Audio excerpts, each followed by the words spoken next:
नमस्कार, जिंदगी मिलेगी दोबारा या खास कार्यक्रमात आपलं स्वागत. मी अमोल जोशी. ऐन तरुण वयामध्ये झालेला अपघात, त्यानंतर आत्महत्येचा प्रयत्न करणं इतपत आलेली निराशा, त्यानंतर वेगवेगळ्या ठिकाणांहून मिळालेली प्रेरणा आणि मग शैक्षणिक क्षेत्रामध्ये आणि इतरही अनेक क्षेत्रांमध्ये केलेली उत्तुंग कामगिरी, असा अत्यंत विस्मयजनक प्रवास असणाऱ्या एका व्यक्तीला आज आपण जिंदगी मिलेगी दोबाराच्या सेटवर बोलवलेलं आहे. त्यांचं नाव आहे मदन जगताप. मदनजी, स्वागत आमच्या स्टुडिओमध्ये. मदनजींची गप्पा आपण सुरू करणार आहोत, मात्र त्यापूर्वी एक नजर टाकूया मदनजींच्या आतापर्यंतच्या प्रेरणादायी प्रवासावर. लहानपणापासूनच वडिलांच्या कडक शिस्तीत लहानाचे मोठे झालेले, अभ्यासात प्रचंड हुशार, कठोर मेहनत आणि जिद्दीच्या जोरावर मिळवलेले अनेक सन्मान, हे सारं काही मिळवत मदन जगताप यांचं आयुष्य सर्वसामान्यांप्रमाणेच सुरळीत सुरू होतं. एम.फार्म, एम.फिल आणि पीएचडी करत प्राध्यापकाची नोकरी करत त्यांनी आपल्या आयुष्याची सुरुवात केली. 4 ते 5 मेडिकल शॉपही त्यांनी सुरू केले. पत्नी आणि 2 मुलांसोबत सुखी संसार सुरू असतानाच अचानक त्यांच्या आयुष्यात वादळ आलं, ते एका अपघाताने. कार अपघातात मदन जगताप यांच्या दोन्ही पायांच्या संवेदना कायमच्या गेल्या. या अपघातानंतरची 2 वर्ष मदन जगताप यांच्यासाठी खूप कठीण गेली. 2 ते 3 वेळा नैराश्यामुळे त्यांनी आत्महत्येचाही प्रयत्न केला. मात्र पुढे त्यांच्या आयुष्यात अशा काही व्यक्ती आल्या की त्यांच्यामुळे मदन यांच्या आयुष्याने टर्निंग पॉइंट घेतला. अगदी शून्यातून मदन यांनी आज स्वतःच्या 4 शैक्षणिक संस्था सुरू केल्या, अनेकांना रोजगार दिला, अनेक विद्यार्थ्यांना शिक्षणाचा मार्ग दाखवला, अनेक गरजू विद्यार्थ्यांना मोफत शिक्षणाची सोय केली. संयम राखला, जिद्द ठेवली आणि मेहनत घेतली की माणूस काहीही करून दाखवू शकतो, हेच मदन जगताप यांनी दाखवून दिलं. जे घडतं ते चांगल्यासाठी घडतं आणि जे घडणार आहे ते कोणीही टाळू शकत नाही, हाच जीवन जगण्याचा मंत्र मदन जगताप यांनी आपल्या आयुष्यात वापरला आणि आज जे नव्हतं तेही मिळवण्याचा प्रयत्न केला आणि तो यशस्वीही करून दाखवला. मदन जगताप यांच्या याच जिद्दीला आमचा सलाम. तर हा होता मदनजींचा आतापर्यंतचा प्रवास. मदनजी, साधारण वयाच्या 29-30 वर्षापर्यंत एका सर्वसामान्य तरुणाचं आयुष्य जसं असतं तसंच तुमचं आयुष्य होतं. त्यानंतर मात्र तुमच्या आयुष्याने एक वेगळा ट्रॅक घेतला. तर ती घटना काय होती ते आम्हाला सांगा. मी एक फार्मसी ग्रॅज्युएट आहे. मी सातारच्या फार्मसी कॉलेजमध्ये प्राध्यापक होतो आणि 92 साली काही कॉलेज कामानिमित्त मी मुंबईला आलो होतो. मुंबईचं काम उरकून परत जाताना शिरोबळजवळ एक जीवघेणा अपघात झाला. त्यामध्ये ॲक्च्युली माझ्या पत्रिकेत मरणयोगच लिहिला आहे, परंतु जिथं मी ॲक्सिडेंट झाल्यानंतर तिथं मला पुलाला गाडी डॅश झाली आणि खूप मोठा जो ॲक्सिडेंट होता आणि मणक्याला लागलं. थोरॅसिक 12 व्हर्टिब्रा जो असतो 12वा, त्याला तो कटच झाला तिथं. स्पायनल कॉर्ड हा आपल्या शरीराचा बॅकबोन असतो, तो पूर्ण ट्रान्सफर सेक्शन म्हणजे कट झाला. कट झाल्यामुळे इथून पुढचं खाली मला काय कळलं, जागेवर बेशुद्ध पडलो मी. मग मला परत तिथून रुबी हॉस्पिटलला ऍडमिट केलं पाहिजे, तिथून परत जहांगीरला शिफ्ट केलं. त्यामध्ये 5-6 दिवस गेलं. ऍक्च्युली ह्यामध्ये immediately operation, within 24 hours operation करणं गरजेचं होतं, पण तसं नाही झालं काय प्रॉब्लेममुळे आणि 5-6 दिवसांनी ते ऑपरेशन झालं. जेव्हा माझ्या लक्षात आलं की माझी स्पायनल कॉर्ड इंज्युअर झाली, थोडीफार माहिती, फार्मसी ग्रॅज्युएट असल्यामुळे माहिती होती की नाव आय कॅन वॉक. मग तिथंच मी कोलॅप्स झालो पूर्णपणे. नंतर ऑपरेशन झालं, जहांगीर हॉस्पिटलला ऑपरेशन झालं. डॉक्टर रमेश सांगळे म्हणून त्यावेळेला होते आणि ते it was serious accident, serious condition माझी झाली होती. डॉक्टरांनी 12 तासाची डेडलाईन दिली, विदिन 12 आवर्स जरी जगले तर जगले, otherwise will be no more. रात्रभर ते डॉक्टर जागले. 12 तास जो 15 सालांच्या बाटल्या मला लावल्या गेल्या आणि कसं तरी ते स्पायनल शॉक जो बसला होता तो कव्हर झाला. आणि मग तिथं मला एक 20 दिवस ठेवलं गेलं. डॉक्टर म्हणले 6 महिन्याच्या वर काही जगणार नाही, त्यांना आपण घेऊन घरी जावं, काय करायची सेवा करा. 2 लहान मुलं होती, मुलगा 5 वर्षाचा, मुलगी 3 वर्षाची असेल. आणि त्यावेळेला मुलाचा एक कॅमलिन स्पर्धेत त्याचा भारतात पहिला नंबर आला होता. तो मला सांगत होता सर्टिफिकेट दाखवलं आणि ते बघून मी आणखीन कोलॅप्स झालो. म्हणलं आपलं काही करणं आहे आता. मुलांना कधी हाताला बॉटल जाऊन कधी चालवता आलं नाही, कधी फिरवता आलं नाही. ते शिफ्ट केलं घरी सातारला, तिथं घरी नेलं आणि घराच्यांनी सेवा सुरू केली. 2 वर्ष पूर्ण बेडवर होतो आणि सारखं बेडवर असल्यामुळे अंगाला जखमा झालेल्या होत्या, त्याला बेडसोर म्हणतात. आणि त्या बेडसोरनी तरी 2 वर्ष गेली त्यामध्ये बेडसोरमध्ये. आणि अशामध्ये कुठं माझा एक विद्यार्थी होता, त्यांनी मला एका ठिकाणी नेलं. सगळे औषधोपचार झाले, आयुर्वेदिक सगळे होमिओपॅथिक सगळे होऊन गेले, काही ट्रीटमेंट त्याला नाही आहे. एका ठिकाणी मला मोरवे आहेरे मोरे म्हणून गाव आहे खंडाजेवर, तिथं चिले महाराजांचे शिष्य आहेत, ओम दत्ता चिले ओम. तर मी फार्मसी ग्रॅज्युएट, घरात सगळं एकल ग्राउंड, डॉक्टर्स घरात बरेच आहेत तिकडे, आणि त्यामुळे त्यात विश्वास नव्हता.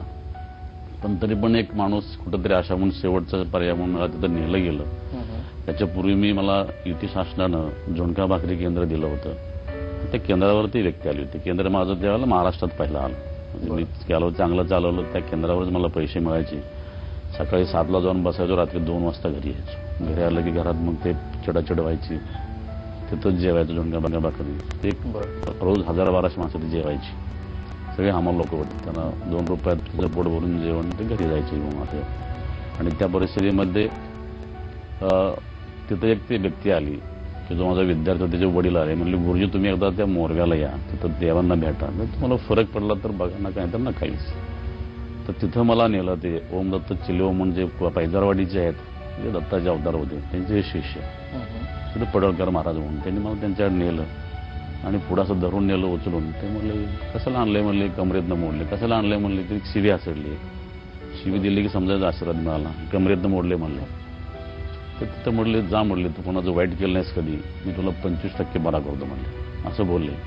आणि ते भस्म दिलं मला. ते माझं भस्म कायम बरोबर असतं, आजही बरोबर असतं. ते भस्म दिलं. भस्म म्हणलं घे, अंगावर टाकलं आणि हातात दिलं. ते मी चमत्कार झाला. ते भस्म सांगायला जखमाला लावलं. You will not believe, within तिसऱ्या दिवशी माझ्या ते जखमा सगळ्या बऱ्या झाल्या. आज तागायत 23 वर्षात कुठला बेडसोर नाही किंवा कुठली जखम नाही. त्यांच्यावर खूप विश्वास बसला. तिथून पुढे जे त्यांच्या संपर्कात गेले, जे काय मग डेव्हलपमेंट झालं तिथूनच झाले. त्या भस्मामुळे तुम्हाला बरं वाटायला लागलं? बरं वाटलं. त्यामुळे हा अनुभव आला. ऍक्च्युली विश्वास नव्हता, पण बरं वाटलं ना. जखम आजही कुठे जखम झालं तर ते भस्म लावतो मी. औषध लावण्यापेक्षा भस्म लावलं की तिसऱ्या दिवशी जखम बरी होते, ती खपली धरते. त्याचा वलझडवाडीमध्ये तिथं दोन त्यांचं ठिकाणं झाली. एक मोरवे आहेरे मोरवे होते, एक वलझडवाडी. आता ते जातो मी. तर त्यांचा अनुभव चांगला आला. मग त्यांनीच आशीर्वाद दिले. तिथून पुढे मग असे सुरू होत गेले. बेडवर असतानाच मी गौरीशंकर सोसायटी स्थापन केली, एज्युकेशन सोसायटी. तिथून मग पहिलं वेटरनरी कोर्स काढला, परत ड्रॉइंगचं कॉलेज काढलं. कारण पैसे जवळ नव्हते. संस्था स्थापन करायला सुद्धा पैसे नव्हते. त्यावेळेला फक्त 51 रुपये लागायचे रजिस्ट्रेशनला, पण ते केले. आणि 2 वर्ष अशी विल पॉवरनं गेली, ईश्वराची इच्छा. त्यामध्ये मला रंजना देशमुख नटी भेटली, जी सुशीलावरती पिक्चर आहे. तिचा पण असा सेम ऍक्सिडेंट झाला होता. तिचे तर हात पण गेले होते. अशीच होती ती व्हीलचेअरवर फिरायची. मला व्हीलचेअर आवडत नाही. माझ्याकडे 2दा व्हीलचेअर घेतले, मी घरी पोलांना देऊन टाकले. म्हणजे मला मी त्याचं धरून चालतो किंवा वाकडून चालतो. त्यावेळेला तिचा मला रोज 1 तास फोन यायचा आणि ती मला इन्स्पायर करायची. त्यावेळी तुमच्या मनात बरेचसे निगेटिव्ह विचार? खूप निगेटिव्ह विचार होते. आणि तिनं ते इन्स्पायर करायची. तिनं तिचं एक स्टारडस्ट नावाचं मासिक आहे, तर ते मासिक तिचं अमेरिकेत गेलं होतं. तिथं माझा एक मित्र डॉक्टर प्रशांत येवतकर म्हणून MS आयुर्वेद होता तो. तिनं ते मुलाखत वाचली, त्यात माझं नाव वाचलं. तर माझा क्लासमेट होता. त्याला कळलं असं झालंय. त्या मुलाखतीतून माझं नाव दिलं की असं माझा ऍक्सिडेंट झाला, माझ्यासारखं ते मदन जगताप झाला. मी त्याला इन्स्पायर केलं आणि त्यानं आज चांगल्या प्रकारे तो काम करतोय. मासिकातलं ते बघून तो अमेरिकेहून जेव्हा भारतात आला तेव्हा पहिला त्याची बॅग घरी ठेवली मला भेटायला आला. त्यानं सगळे बघितले रेकॉर्ड्स वगैरे. म्हणजे घराचा दरवाजा माझ्या प्लेस बंद केला. सगळ्यांना सांगितलं आत कोणी यायचं नाही. 2 तास त्यानं मला म्हणजे हे केलं, बंबार्डिंग केलं की लिसन मदन, यू कांट वॉक. तू कधीही चालू शकणार नाही. तुला कुणी काय सांगितलं असेल चालशील तर मी स्पष्ट सांगतो चालणार नाहीस. तर तुला एकच करावं लागेल की सेल्फ ऑटोमेशन. सेल्फ ऑटोमेशन म्हणजे मी बरा होईन फक्त एवढंच म्हणायचं. You concentrate your mind. आणि तू फक्त मी बरा होईन, आज 2 सेकंद म्हण, उद्या 4 सेकंद म्हण, परवा 8 सेकंद म्हण, असं म्हणत जो वाढवत जा. स्वतःसाठीच म्हणायचं. स्वतःसाठी सेल्फ ऑटोमेशन. मी बरा होईन एवढंच म्हणायचं फक्त. असं म्हणत गेलो मी 20 मिनिटापर्यंत गेलो. आणि तिथं माझा ऍक्च्युली मला असं उठता येत नव्हतं, बसता येत नव्हतं. एका अंगावर व्हायचं तरी माणूस लागायचा. म्हणजे कुठलेही फंक्शन्स कळत नव्हतं, टॉयलेट युरिन काही कळत नव्हतं. आलेलं कप सगळं ते ओलं व्हायचं. त्यातनं मी असं बसून कडेने उशाला म्हणून असं बॅलन्स चेंडू टाकायला झाला, बॅलन्स यायला लागला, बसायला लागलो आणि कॉन्फिडन्स वाढत गेला. आणि सगळ्यांच्या शुभेच्छा, सगळ्यांच्या सदिच्छा, मित्रांच्या आशीर्वाद, मोठ्या माणसांचे, यातून मग ती मी डेव्हलप होत गेलो. 92 ते 94 परत 94 साली परत माझी मी नोकरी जॉईन केली. साधारण 83 मध्ये हा अपघात घडला आणि त्यानंतर काही काळ निराशेत गेला. आणि मग नंतर मी 3 वेळा सुसाईड ट्राय केलं मी. 3 वेळा अशा सुसाईड ट्राय केलं घरातच असं घरावरच पडायचं किंवा असं रात्री पावसात उठूनच झोपेतच पायऱ्यांवरती गेलो. ते पावसाचं पाण्यात पडलो होतो. घरात सगळी शोधायला लागली कुठे वरून बघितलं तरी पाण्यात पडलो बेसून. नकारात्मकतेतून सकारात्मक दिशेने प्रवास सुरू करण्यासाठी एक काहीतरी घटना असते किंवा अनेक छोट्या छोट्या घटना असतात, त्या घडाव्या लागतात. त्याच्यातून ती पॉझिटिव्हिटी टिकून राहते. तर तुमच्यात ही पॉझिटिव्हिटी कशामुळे आली असं वाटतं, की त्याच्या आधीचा सगळा तुमचा प्रवास त्याला कारणीभूत होता, की त्यावेळी काही घटना घडल्या आणि त्याच्यातून ती आई त्यावेळी आहे? नाही, बरोबर आहे. तेव्हा काय तुम्हाला तेच सांगतो ना, ऍक्सिडेंटमध्ये जे इन्स्पिरेशन दिलं ते रंजना देशमुख आणि प्रशांत येवतकर डॉक्टर म्हणून दोघं. आणि खरी प्रेरणा मिळाली किंवा खरं जे माझं लाईफ टर्न झालं. 92 साली मी जळगावला गेलो. ॲडव्होकेट उज्ज्वल निकम हे माझे नातेवाईक आहेत. आणि तिथं त्यावेळेला नेमकं त्या दिवशी मी गेलो, त्या अटल बिहारी वाजपेयींचं भाषण होतं इलेक्शनचं. तर त्या कारण भाषणात त्यांनी एक गोष्ट सांगितली छानशी, त्याचा विचार मांडला की सगळ्यांनी एक लक्षात ठेवा, जो होता है वो भले के लिए होता है और जो होने वाला है वो अटल है. हा सगळ्यात महत्वाचा टप्पा होता तुमच्या आयुष्यातला. या सगळ्या गप्पा आपण सुरू ठेवूया, एक ब्रेक घेऊया आणि ब्रेक नंतर पुन्हा भेटूया. पाहत रहा जिंदगी मिलेगी दोबारा.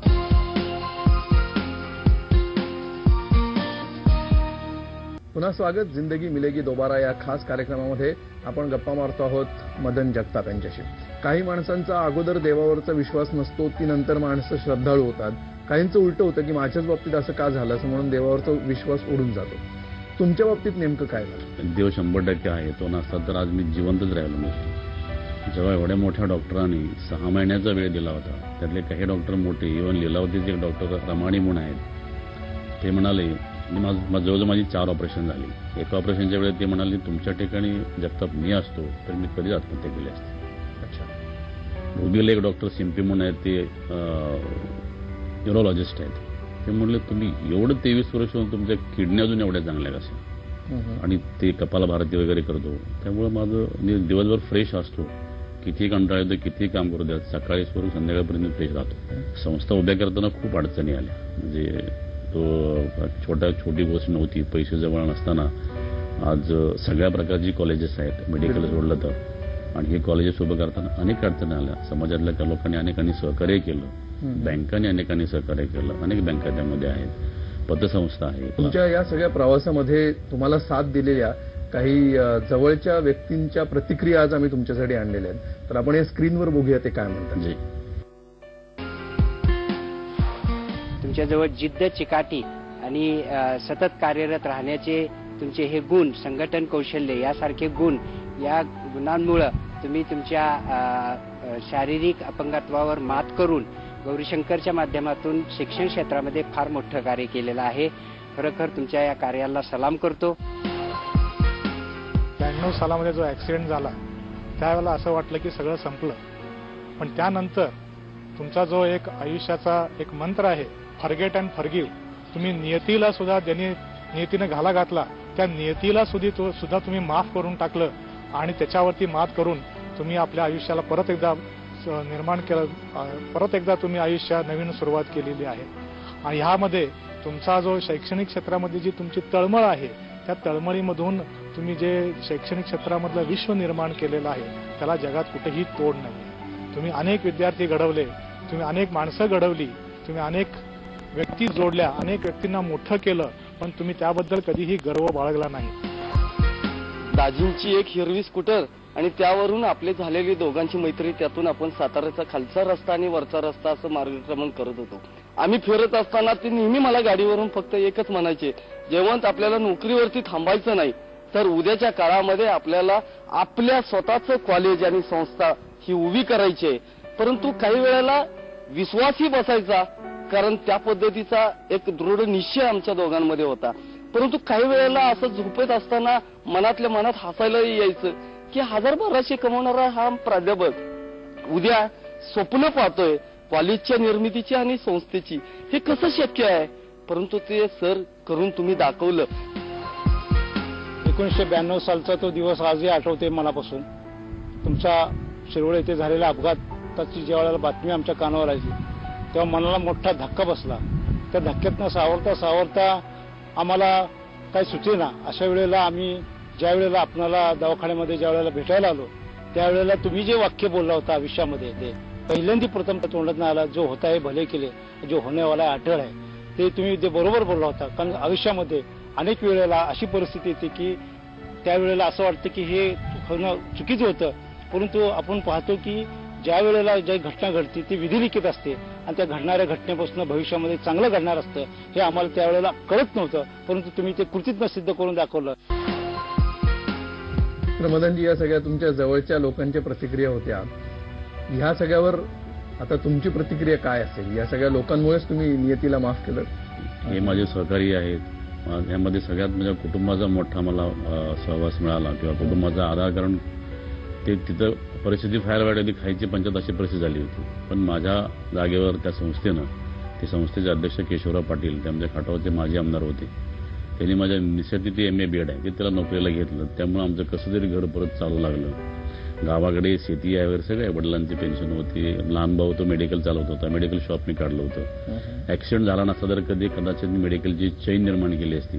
पण ते ऍक्सिडेंट झाला तो टर्निंग पॉईंट संस्थेकडे वळाला. मलाही वडील शिक्षक होते. आज बऱ्यापैकी संस्थेनं चांगलं बाळसं घेतलंय.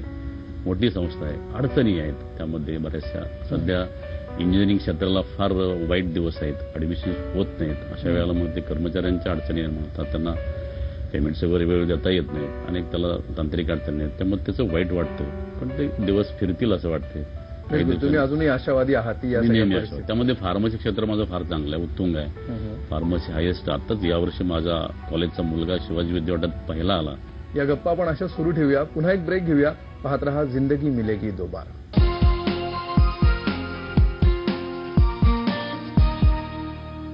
मी विजय पाटकर. जी24 तासच्या जिंदगी मिलेगी दोबारा हा कार्यक्रम फार स्तुत्य, कारण आज तो कार्यक्रम बघताना फार गहिवरून येतो. म्हणजे अपंग आहेत, असध्य रोगाने पछाडलेले आहेत, बेड रिडन आहेत, ते सगळे आपल्या असध्य रोगांवर, त्या परिस्थितीवर मात करून काहीतरी आयुष्यात त्यांच्या जिंदगीमध्ये मिळवायचा प्रयत्न केलेला आहे. तर हा कार्यक्रम तुम्ही नक्की पहा.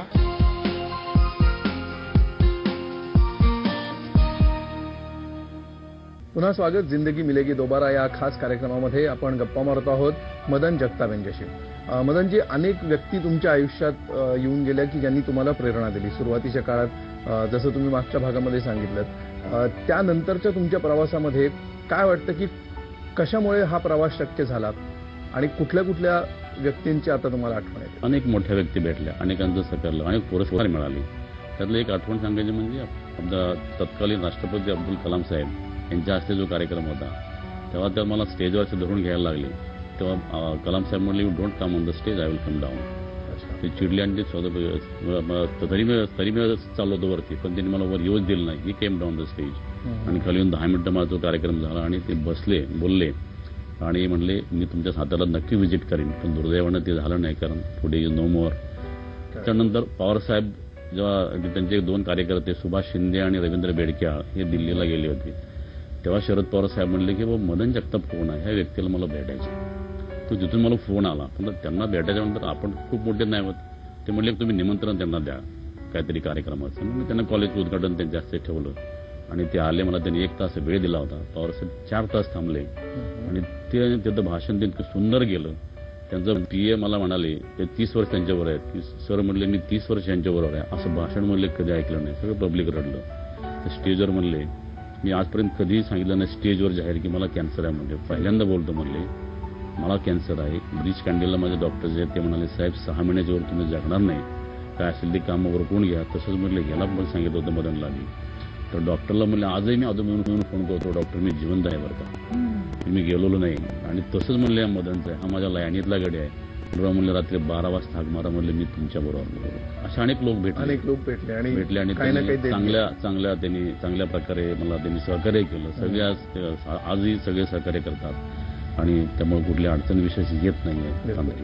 मदनजी, या कार्यक्रमात येणाऱ्या पाहुण्यांना आम्ही त्यांच्या हातात आरसा देतो आणि आरशात बघून तुम्हाला स्वतःशीच काय बोलावं असं वाटतंय हे तुम्ही बोलायचं.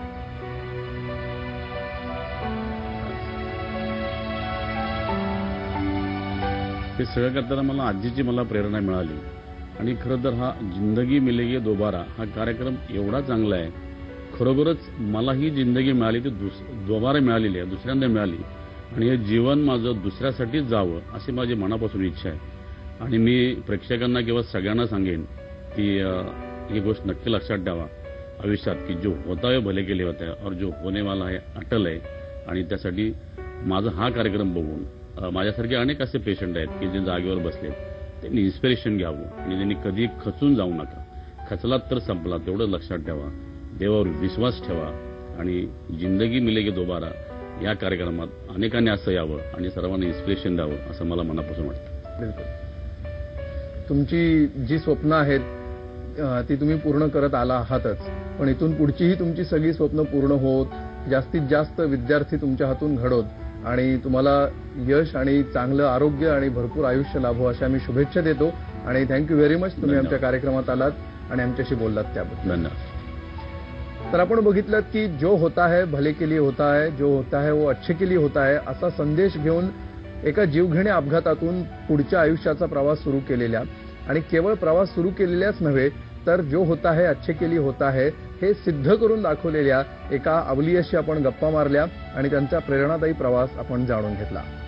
अशाच प्रकारे अत्यंत प्रतिकूल परिस्थितीवर मात करून स्वतःचं आयुष्य घडवलेल्या आणि इतरांनाही प्रेरणा देणाऱ्या इतरही अनेक व्यक्तींना घेऊन आपण भेटणार आहोत जिंदगीच्या पुढच्या भागामध्ये. तोपर्यंत विसरू नका, जिंदगी मिलेगी दोबारा.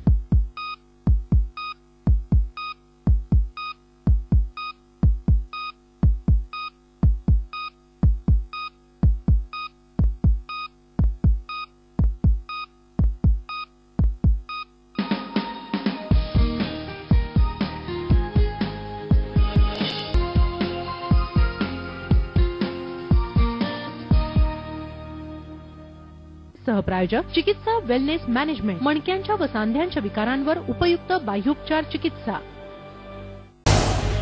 झी 24 तास रहा एक पाऊल पुढे.